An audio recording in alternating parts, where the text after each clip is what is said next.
آج کا ماہانہ تربیتی اجتماع کا آغاز ہونے جا رہا ہے. اس کی شروعات سب سے پہلے الحمدللہ ہم درس قرآن سے کریں گے. میں مولانا محترم بشیر احمد رائس صاحب سے درخواست کرتا ہوں کہ درس قرآن پیش کریں.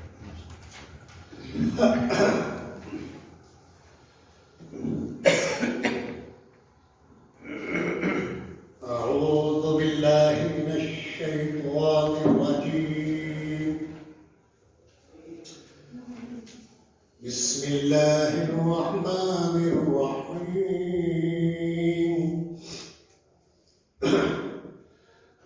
يا أيها الذين آمنوا اتقوا الله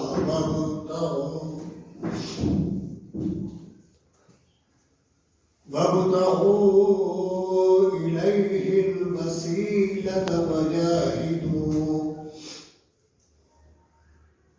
وجاهدوا في سبيله لعلكم تفلحون.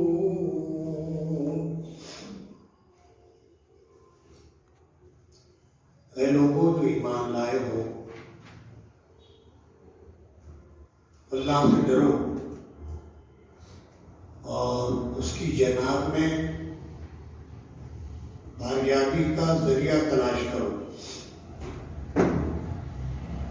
اور اس کی راہ میں جد و جہد کرو، شاید کہ تمہیں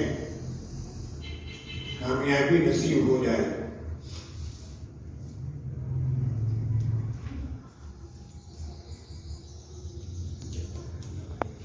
سورہ مائدہ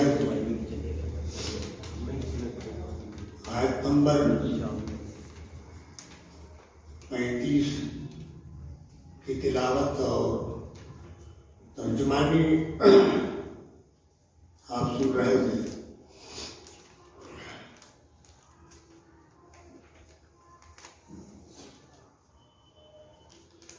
میں تو یہ کہوں گا کہ ہمارا ہر رفیق، بلکہ جتنے دروس ہمارے ہوتے ہیں اجتماعات میں، واپس جا کر دوسرے دن تیسرے دن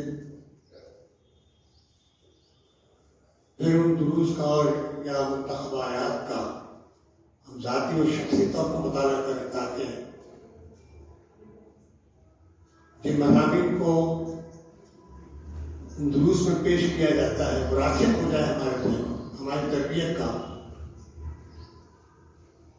یہ بہترین ذریعہ ہے. اور علم دین میں راسخ ہونے کا جو ذریعہ ہو سکتا ہے وہ یہ ہے کہ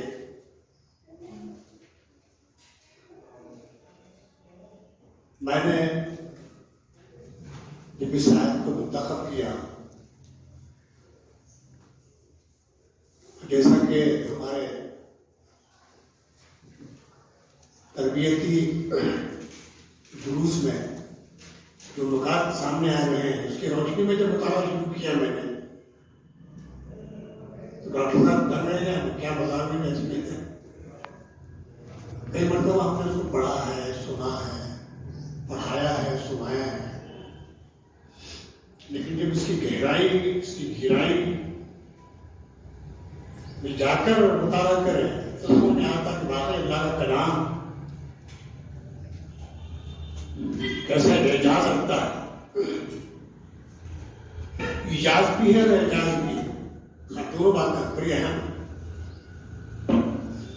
مختصر لفظوں میں ایسے مضامین بیان کرنا کہ اس کو سن کر عاجز ہو جائے کہ کوئی جواب نہ بن پڑے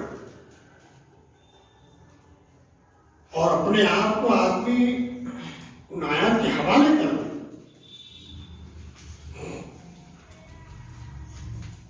تو بڑا معجزانہ کلام ہے اللہ کا. میں نے مولانا عبدالرحمن گیلانی کی جو کتاب ہے مترادفات القرآن، اس کو استعمال کیا خاص. اور نظم قرآن کا جو اجمالی تعارف مختلف صورتوں کا پروفیسر چشتی نے جو لکھا ہے بڑی انگریزی ہے، اس میں بھی کچھ چیزیں میں نے کوٹ کیا ہوں. یہ ہمارے 25 منٹ کا درس نہیں ہے، 25 منٹ کا درس نہیں ہے، صرف نکات ہیں. اور میں یہ کہتا ہوں کہ ہمارے رفقا جو ہے نکات کو نوٹ کریں. اس میں دیکھیے بطور خاص 5 مضامین آئے یا 5 اصطلاحیں، 5 اصطلاحات بڑی اہم. ایک ہے تقویٰ، دوسرے ہے وسیلہ، تیسرے ہے ایب التقاء، چوتھے جہاد اور 5واں فلاح. اگر لغوی اعتبار سے ہم ان لفظوں پر غور کریں، اتنے زبردست مضامین ہیں اس کے اندر کہ آدمی دنگ رہ جاتا ہے. دیکھیے پہلے تقوی کا ذکر ہے، یا ایھا الذین آمنوا اتقوا اللہ، یا ایھا الذین آمنوا اتقوا اللہ، اے ایمان لانے والوں اللہ کا تقوی اختیار کرو. آپ دیکھیے قرآن مجید میں جگہ جگہ اس کا ذکر ہے، جگہ جگہ اس کا ذکر ہے، مختلف انداز سے اس کا ذکر کیا گیا ہے. کہیں پر ہدایت کا ذریعہ ہے، اس کو بتایا گیا ہے.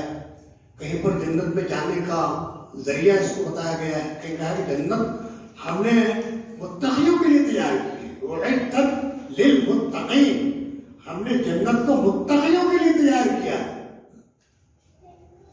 کیا بات ہے؟ مسلمان تو آپ کو 2.25 ارب ملیں گے اس وقت، لیکن اللہ فرماتا ہے کہ ہم نے متقیوں کے لیے جنت کو تیار کیا. اور پھر جنت میں جو نعمتیں ہیں، جتنے انسان پیدا کرنے کا اس نے فیصلہ کیا تھا، ان سارے انسانوں کی لذت کا سامان، سہولت کا سامان، عیش کا سامان اس نے مہیا کر دیا سارے انسانوں کے لیے. اب اس میں سے چند ہی انسان جنت میں جائیں گے، چند ہی. اور جنت میں جانے والوں کی صفت بیان کی قرآن نے متقی. اب یہ سارے انسانوں کے لیے تیار کیا ہوا سامان صرف چند لوگوں کو ملے گا. اب غور کیجیے، چند لوگوں کو ملے گا. تب کتنا وافر مقدار ہے، کتنی بڑی تعداد ہے، کتنا بڑا انتظام ہے، کتنی بڑی سہولت ہے. پھر اسے ہم اس کو یوں سمجھ سکتے ہیں کہ ایک جگہ کا انتظام 100 لوگوں کے لیے کیا گیا ہے. 100 لوگوں کی رہائش کا انتظام کیا گیا، ان کے کھانے پینے کا انتظام کیا گیا، ان کے عیش آرام کا پورا انتظام کیا گیا. اس میں سے 10 لوگ گئے. معلوم کیا ہوگا 90 لوگ جو باقی رہ گئے ان کا بھی سامان یہ 10 لوگ استعمال کریں گے. اور بھی کیا؟ اور اللہ تعالیٰ نے جتنے انسان پیدا کرنے کا فیصلہ کیا تھا ان سب کے لیے سزا کے لیے جہنم تیار کیا. اب اس میں سے یہ سارے انسانوں میں سے ایک بڑا طبقہ جہنم میں جائے گا. تو گویا یہ جو جنت میں جانے والے لوگ ہیں ان کے حصے کا بھی عذاب ان کو ملے گا. اس پہلو سے کیا آپ غور کریں تو یہ متقیوں کے لیے اللہ نے جنت کو تیار کیا. اس کا مطلب کیا ہوا کہ مسلمان تو ہیں ہم، لیکن جنت میں جانا ہے تو متقی بننا پڑے گا. متقی اکثر بولتے رہتا ہوں متقی بننا پڑے گا. اور اسلام جو ہے، قرآن جو ہے آپ کو متقی بنانا چاہتا ہے، متقی بنانا چاہتا ہے، متقی دیکھنا چاہتا ہے. ہر جگہ، ہر آن، ہر موڑ پر، ہر معاملے میں آپ کو تقوی کا معیار فالو کرنے کی جو ہے تاکید کرتا ہے کہ آپ متقی رہیں. کہیں ایک حرکت بھی آپ کی تقوی کے خلاف نہ ہو. تو کتنا اونچا معیار ہے، کتنا زبردست معیار ہے. اس لیے آپ دیکھیں گے تو جگہ جگہ قرآن میں تقوی کا ذکر کیا گیا. میں اب سب حوالے دیتے بیٹھوں تو اور وقت لگے گا، بہت وقت لگے گا. میں سمجھتا ہوں کہ اگر ہم ہمارے جو ماہانہ دروس ہوتے ہیں اس میں اس کو لے لیں تو تفصیلی بحث ہو سکتی ہے، بہت تفصیلی بحث ہو سکتی ہے اور سیر حاصل گفتگو ہو سکتی ہے. یعنی یہاں 25 منٹ میں اس کا احاطہ کرنا ممکن نہیں. تو میں کچھ چیزوں کی طرف جو ہے اشارے کرتا ہوں, اگر آپ نوٹ کرنا چاہتے ہیں تو نوٹ کیجیے. پہلا عنوان ہے, ویسے تو ایمان ہوئی خود ایک ایسا مضمون ہے کہ ایمان کے تقاضے, ایمانیات, ایمان کی تفصیل, ایمان کی حقیقت, ایمان کی ضرورت, ایمان کی فضیلت, ایمان کی اہمیت, یہ اس پر پورا قرآن بھرا ہوا ہے. لیکن اب اس سب چیزیں جیسا ایمان کا دعویٰ کرتے ہیں, مسلمان ہیں, مومن ہیں, تو اب وہ چیزیں جیسا میں اس تفصیل میں نہیں جانا چاہتا ہوں. یہاں اہل ایمان سے خطاب ہے, یا ایھا الذین آمنوا, اہل ایمان سے خطاب ہے.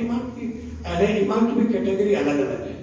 راسخ الایمان, کمزور ایمان والے, اور بظاہر ایمان والے, بباطن کچھ اور رویہ رکھنے والے, نظریہ رکھنے والے, سارے لوگوں کو اللہ تعالیٰ نے یا ایھا الذین آمنوا کہہ کے خطاب کیا ہے. مضمون کی مناسبت سے معلوم ہوتا ہے کہ کس نوعیت کے اہل ایمان مخاطب ہیں. اور یہ آیت جو بیچ میں آئی ہے, آپ دیکھیے, اس لیے پورے سورے کا جو مرکزی مضمون ہے, اہل ایمان کو پورے اخلاص کے ساتھ اپنے ایمان, اپنے اسلام اور اپنے عمل سے اللہ تعالیٰ کی فرما برداری کا ثبوت فراہم کرنا, یہ اس کا مرکزی موضوع ہے, اور اس کے تحت یہ آیت ہے. اس کے بعد آپ دیکھیں گے کہ اللہ تعالیٰ نے اپنے فوجداری قوانین بیان کیے ہیں. فوجداری جو تعزیری احکام ہے سزا دینے کے, وہ احکام بیان کیے ہیں قرآن میں, اور ان آیات یا ان احکام کے آگے پیچھے درمیان میں یہ آیت آئی, چور کا ہاتھ کاٹا جائے. اب وہ ایک الگ فقہی بحث ہے کہ کتنا کاٹا جائے, کتنی چوری پر کاٹا جائے, کب کاٹا جائے, وہ ایک الگ تفصیلی بحث ہے. یہ تعزیری حکم کے درمیان یہ آیت آئی ہے, یا ایھا الذین آمنوا اتقوا اللہ وابتغوا الیہ الوسیلہ وجاہدوا فی سبیلہ لعلکم تفلحون. تو میں نے جیسا کہا کہ ایمان پر تو ہم سب لوگ مطمئن ہیں, اور ایمان کی حقیقت کیا ہے وہ بھی کچھ نہ کچھ اس کا ہلکا سا خاکہ ہمارے ذہن میں ہے. تفصیلات تو بہت زیادہ ہے, لیکن ہم سب مومن ہیں, ایمان کا دعویٰ کرتے ہیں. تو میں اس ٹاپک کو چھوڑ کر اگلا جو ہے ٹاپک تقوی کا, اس کو بیان کرتا ہوں. یہ شریعت کی بنیاد ہے, شریعت کی بنیاد ہے. جذبات, خواہشات پر قابو پانے کی قوت اور صلاحیت سے تقویٰ پیدا ہوتا ہے. اپنے جذبات پر, اپنے خواہشات پر قابو پانا ہے, اس کے ذریعے سے جو قوت, جو صلاحیت پر رنگ ہوتی ہے, اس کا نام تقویٰ ہے. پھر آپ دیکھیں گے کہ اس کا جو مصدر ہے اتقاء, قرآن میں کئی معنوں میں استعمال ہوا ہے, کئی جگہ استعمال ہوا ہے. سورہ مزمل ہے, سورہ انفال ہے, سورہ زمر ہے, سورہ آل عمران ہے. ان کا حوالہ دیتے ہوئے امین احسن اصلاحی رحمۃ اللہ علیہ نے اپنی تفسیر میں اس کو بیان کیا ہے کہ نمبر 1, جس سے نقصان کا خطرہ ہو اس سے بچنا, جس سے نقصان کا خطرہ ہو اس سے بچنا پہلا. آفت کے ظہور سے اندیشہ ناک ہونا, یعنی پیشگی, ابھی تو کوئی ظاہر نہیں ہوئی کوئی مصیبت پریشانی, لیکن ذہنی طور پر اندیشہ ناک ہونا, پہلے ہی جو ہے پریشان ہونا, ارے ایسا خطرہ آئے گا, ایسی پریشانی آ سکتی ہے, اس سے اندیشہ ناک ہونا. نمبر 3, اپنے پروردگار سے لرزنا, کانپنا, ڈرنا. نمبر 4, گناہ اس کے برے نتائج سے اور اللہ کے غضب سے کے ڈر سے بچنا. پھر آپ دیکھیں گے کہ قرآن مجید میں یہ جو تقویٰ ہے کئی معنوں میں استعمال ہوا ہے. تقوی کا تعلق انسان کے قلب سے ہے, یہ ایمان کی اعلیٰ ترین کیفیت ہے. اس کو قرآن میں خوف, خشیت, خشوع, احسان جیسی اصطلاحوں سے تعبیر کیا گیا ہے. اب تقریباً 11 عنوانات ہیں, دیکھیے تقوی کے لیے 11 عنوانات ہیں. پہلا ہے خوف. قرآن میں یہ لفظ آیا ہے, حوالہ دینے کا وقت نہیں. خوف, آنے والے خطرے کا اندیشہ کرنا. اردو میں ہم بولتے ہیں خوف. آنے والے اندیشے کا, خطرے کا اندیشہ کرنا.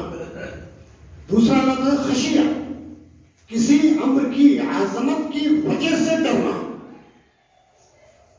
تیسرا ہے خشع, ایسا ڈر کہ اس کا اثر انسان کے اعضاء اور جوارے سے ظاہر. اتخاذ, انجام کے خوف کی وجہ سے گناہوں سے بچنا. رعا, تعجب کرنا اور موہوم خطرے سے ڈرنا. حذرا, کسی خطرے کی چیز سے بچنا, ڈرنا, چوکنا رہنا, آگاہ رہنا. اور جیسا دل میں ڈرنا, ڈر کو چھپانے کی کوشش کرنا. بظاہر آدمی نہ ڈرے, مطمئن نظر آئے, لیکن دل میں ڈرنا, یہ دل میں خوف کھانا اور پھر اس ڈر کو چھپانا. اب ہم نہیں ڈرتا, ہمارے ڈرنے والوں میں سنتے ہیں, لیکن اندر ڈر رہا ہے. اس کے پھر کا جیسا کہا گیا. اس کے بعد رجفہ, ڈر سے دل کا دھڑکنا, مضطرب ہونا, اضطراب کا پیدا ہونا, اضطراب کا پیدا ہونا. اور رہبہ, ایسا ڈر جس میں احتیاط بھی ہو, اضطراب بھی ہو اور جو بڑا طویل بھی ہو. پھر وجیلہ, اپنی کوتاہی سے ڈرنا اور بے چین ہونا. وجیلہ قرآن میں لفظ آئے ہیں کہ اپنی کوتاہی سے ڈرنا اور بے چین ہونا. رعب, شدت خوف اور دہشت. اشفقہ, کسی کی خیر خواہی کے ساتھ اس پر آنے والی تکلیف سے ڈرنا. اور رحم کے ملے جلے جذبات کو بھی کہا گیا ہے اشفقہ. بات غور کیجیے, کہا گیا کہ تم اللہ سے ڈرو, اس کی نافرمانی سے بچو اور فرما برداری اختیار کرو. اس میں جو بات آئی ہے وہ یہ کہ تقوی میں عمل کی بنسبت, یہ بھی بہت اہم پوائنٹ ہے, عمل کی بنسبت کیفیت اور حال کا پہلو اور عمل کے مقابلے میں ترک یعنی چھوڑنے کا پہلو نمایاں ہے. اور ایمان و عمل کے مجموعے کا دوسرا نام تقویٰ ہے. حصول جنت کے لیے بھی ان دونوں کا قرآن میں ذکر کیا گیا ہے. اس پہ زور دیا گیا ہے کہ آدمی ایمان لائے, عمل صالح کرے تو یقیناً تقوی کا جو اعلیٰ معیار ہے وہ اس کو حاصل کر سکے گا, وہ اس کو پائے گا.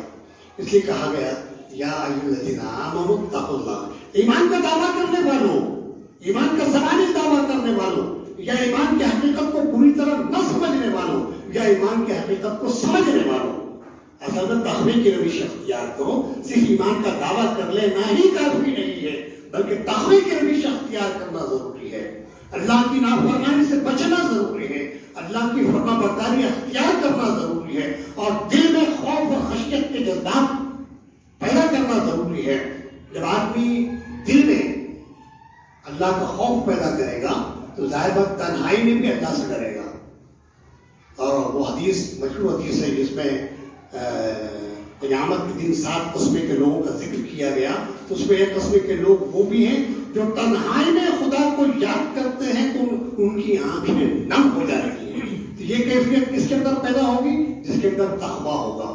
تنہائی میں ہے, کوئی دیکھنے والا نہیں, کوئی سننے والا نہیں ہے, لیکن اس وقت اللہ کا تصور کر کے, اللہ کو یاد کر کے,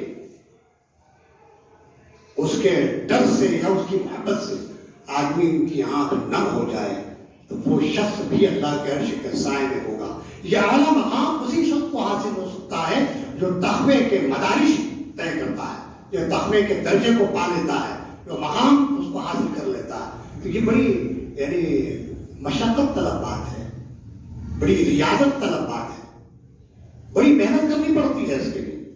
یہ زبانی دعووں سے نہیں ہوتا ہے کہ وہ متقی ہے. اور پھر ایک بات یہ بھی ہے کہ تقویٰ کوئی ظاہری عمل کا نام بھی نہیں ہے.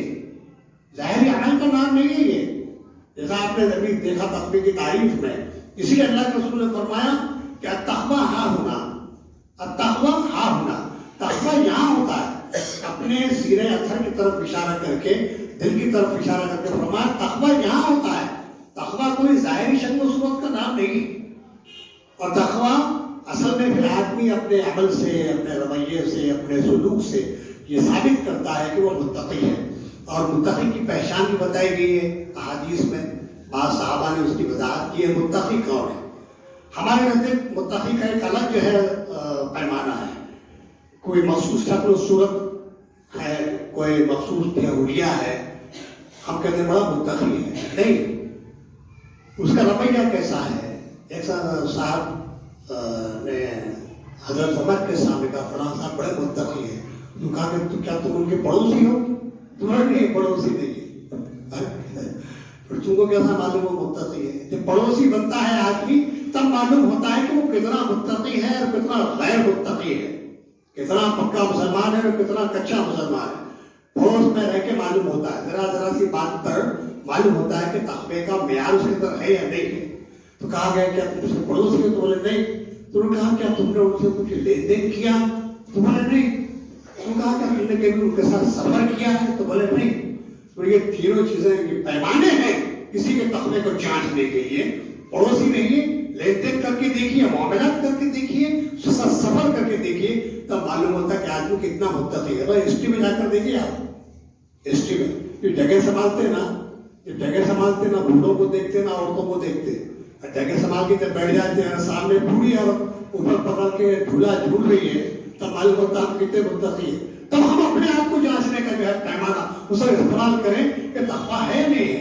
کوئی عورت ہی نہیں بلکہ بوڑھا آدمی بھی یا جوان آدمی بھی اگر کوئی پریشانی سے سفر کر رہا ہے اور ہم عیش و آرام سے بیٹھے ہوئے تب تقوی کو جانچنے کا جو ہے ہم کو وہ پیمانہ جو ہمارے ہاتھ میں تھما دیا گیا ہے، دیکھو تم کتنا متقی ہے، سامنے والا تڑپ رہا ہے اور تم جو ہے آرام کر رہے ہو۔ تو گویا یہ جو ہے اسباب ہے کسی کے متقی ہونے کے، جانچنے کے۔ تو یہ چیزیں بڑی اہم ہیں، اس پر ہمیں غور کرنا چاہیے۔ 21 منٹ تو ہو گئے، 4 منٹ باقی ہیں۔ میں وسیلے پر پھر اب آتا ہوں۔ وسیلہ عربی میں سبب بھی آیا ہے، سبب اس رسی کو کہتے ہیں، سبب اس رسی کو کہتے ہیں جس سے کھجور کے درخت پر چڑھنے اور اترنے کو استعمال کی جاتی ہے۔ ایک سول ہے جس کو ہم اپنی زبان میں سول بولتے ہیں، موٹا رسا بولتے ہیں، اوپر باندھنے کے بعد اس کو پکڑ کے کھجور کے درخت پر چڑھتے ہیں۔ سبب اس کو کہتے ہیں جس کے ذریعے سے اوپر چڑھا جاتا ہے یا اوپر سے نیچے اترا جاتا ہے۔ اسی لیے ہر اس چیز کو سبب کہا جاتا ہے جو دوسری چیز تک رسائی کے لیے استعمال کی جاتی ہے۔ اور پھر اس کا اطلاق راستے پر بھی ہوتا ہے اور اس راستے کے جو متعلقہ سامان ہے اس پر بھی ہوتا ہے۔ وصل بمعنی کسی چیز کی طرف رغبت کے ساتھ پہنچنا، وصل اللہ، اللہ تک تقرب حاصل کرنا، اس کو واسطہ بھی کہا جاتا، وسیلہ بھی کہا جاتا، ذریعہ تقرب بھی کہا جاتا ہے، درجہ اور مرتبہ بھی کہا جاتا ہے۔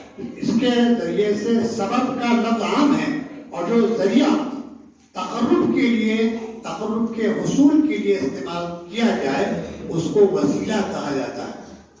تو اللہ کا تقرب حاصل کرنے کے لیے جتنے سورسز ہیں حدیث میں اس کی تفصیل ہے۔ فرائض، یقیناً فرائض اپنی جگہ، مسلمانیت کو مضبوط کرنے کے لیے، مسلمانیت کو ثابت کرنے کے لیے فرائض ہیں، لیکن خدا کا تقرب حاصل کرنے کے لیے نوافل ہیں۔ کہ جتنے نوافل ہیں سب اختیار کرو۔ ایک صاحب نے کہا یا رسول اللہ میں آپ کے ساتھ جنت میں رہنا چاہتا ہوں، تو آپ نے فرمایا کہ کثرت سجود سے میری مدد کرو، میں تم کو اپنی ذمہ داری پہ جنت میں لے جاؤں گا۔ مطلب تم نوافل کا اہتمام کرو۔ تو گویا خدا کے تقرب کا جو بہترین ذریعہ ہے وہ فرائض کے علاوہ قرآن مجید میں اور حدیث میں جن اعمال کو اختیار کرنے کی تاکید کی گئی ہے ان کو اختیار کرنا تاکہ اللہ کا تقرب حاصل ہو۔ اس کے بعد دیکھیے ابتغاء کا لفظ آیا ہے، کسی چیز کو حاصل کرنے کے لیے انتہائی کوشش کرنا، انتہائی، اس میں کوئی کسر نہ چھوڑے. یہاں کا وابطہ کوشش کرو، تلاش کرو، محنت کرو، اسٹرگل کرو. جہاد کا بھی وہی مفہوم ہے. آپ تلاش کرو اللہ تعالیٰ کا قرب حاصل کرنے کا ذریعہ کیا ہو سکتا ہے، اللہ کے قریب ہونے کا ذریعہ کیا ہو سکتا ہے، رضا الہی کے اسباب کیا ہو سکتے ہیں، اللہ کو خوش کرنے کے ذرائع وسائل کیا ہو سکتے ہیں، وہ سب اختیار کرنا تاکہ تم یہ اللہ کا تقرب حاصل کر سکو. پھر کہا گیا وجاہدوا فی سبیل اللہ، اس کی راہ میں جہاد کرو. جہاد کرنا، اسٹرگل کرنا، محنت کرنا، کوشش کرنا کہ اللہ کا دین غالب ہو، اللہ کے دین کی دعوت کے لیے، ارشاد کے لیے، تبلیغ کے لیے، اقامت کے لیے، حفاظت کے لیے اپنی قوت کا، اپنی طاقت کا، اپنے وسائل کا، اپنے ذرائع کا، اپنی صلاحیت کا، اپنے جسم کا، اپنے اسباب کا استعمال کرنا، بھرپور استعمال کرنا. یہ ہے وجاہدوا فی سبیلہ، اس کی راہ میں جہاد کرنا. اب غور کیجئے، ایک تو ہے ایمان، دوسرے ہے تقویٰ، تیسرے ہے وسیلہ، کیا ہوتے ہیں ابتغاء، کوشش کرنا، اور کیا ہوتے ہیں جہاد، کہ اللہ کی راہ میں اللہ کے لیے، اللہ کو خوش کرنے کے لیے پوری طرح اپنے آپ کو وقف کر دینا. اگر آپ ایسا کرتے ہیں تو قرآن کہتا ہے لعلکم تفلحون، تاکہ تم کو فلاح نصیب ہو. اللہ اس کے نتیجے میں تم کو کامیابی سے ہمکنار کرے. برادران محترم، ہماری اصلاح، ہماری تربیت کے لیے بڑی اہم آیت ہے، بڑے زبردست مضامین ہیں.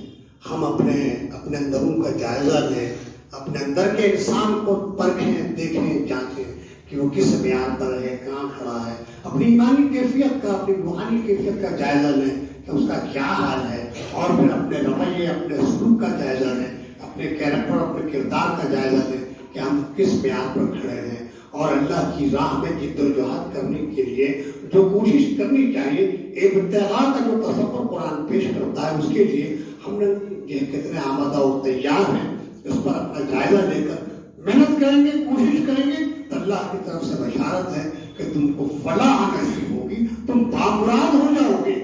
بعض مفسرین نے یا بعض مترجمین نے فلاح کا جو ترجمہ کیا ہے وہ بامراد ہونا، یعنی اپنے ارادے کو پا لینا، اپنی مراد کو پا لینا، اپنے مقصد کو حاصل کر لینا. اگر تم چاہتے ہو اللہ کی رضا، جنت، کامیابی، تو یہ معیار ہے، یہ پیمانہ ہے جس کو اختیار کرنا چاہیے. دعا کیجیے اللہ تعالیٰ مجھے، آپ کو، سارے مسلمانوں کو، اور بطور خاص طریقے اسلامی سے وابستہ افراد کو اس معیار پر اترنے کی قوت دے، صلاحیت دے، موقع دے، توفیق دے، ہدایت دے. وآخر دعوانا الحمد للہ رب العالمین.